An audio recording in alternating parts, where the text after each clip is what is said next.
to Egypt. From these white-robed, shining brothers can be found a connection that speaks volumes. One thing is for sure, as Narrator de Contentele said in his Leçons et Sociétés Secrètes, published in 1863, all secret societies have almost analogous initiations, from the Egyptian to the Illuminati, and most of them form a chain and give rise to others. This analogous form running through all secret societies, apart from the strict method of control, is the underlying belief in and worship of the stars, the sky. It is this element which named them the Shining Ones, and it is this element that is still at the root of so much misinterpreted symbolism. Even the holy them were Visons, who had the sun and the stars as symbols of power.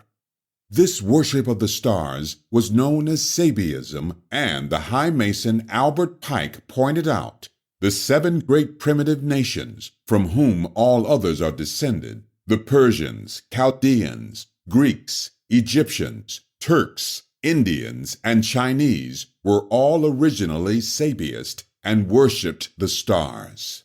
These stars are one section of the original illumination. The very power of understanding the stars was jealously guarded by all priesthoods around the world, from Aztec to Egyptian.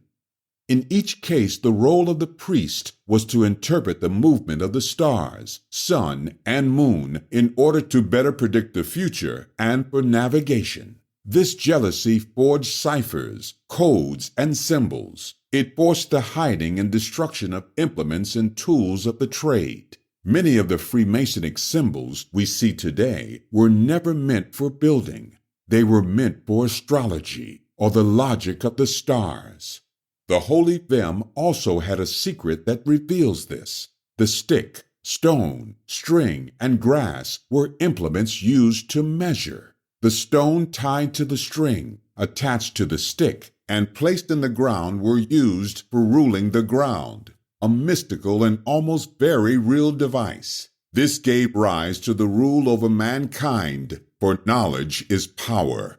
These secrets of the stars were deemed mystical, for the populace could not understand how such magic was done, and these secrets were passed from one generation to the next by initiates and adepts. This is how the long thread has been woven, generation following generation, passing on knowledge and keeping it hidden.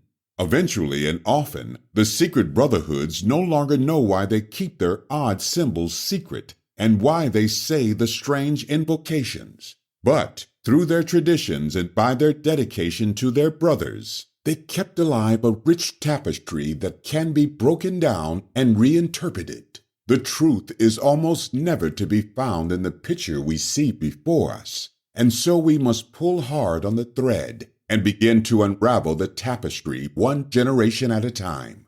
According to Narrator de Contentele, the priests or leading men of the organization followed the Egyptian hierarchy. In the first instance, there was the priest who alone could do magic and contact the gods. In the second, we shall find the greater initiates, those chosen from amongst the people who must maintain secrecy at all costs and protect the priesthood. Thirdly, the lesser initiates who were only told things that were deemed proper.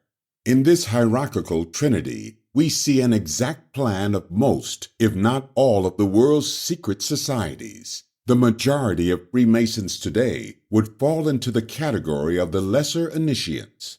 They are only aware of what they are told, and being kept at this distance and level of knowledge, they seek no more because they know of no more. Only at the highest degrees of Freemasonry are the real secrets maintained, and yet there have been some who claim to have been higher-level initiates, or indeed priests, who have since spilled the beans. Anybody who has seen these supposed secrets of white powdered gold and even Jewish conspiracy plots will know that this is misinformation at best and money-making at worst. One of the things we learn is not to believe everything we are told. We should not have to state this so obviously in the 21st century, because ancient philosophers told us this a long time ago. The sad fact is that due to new generations,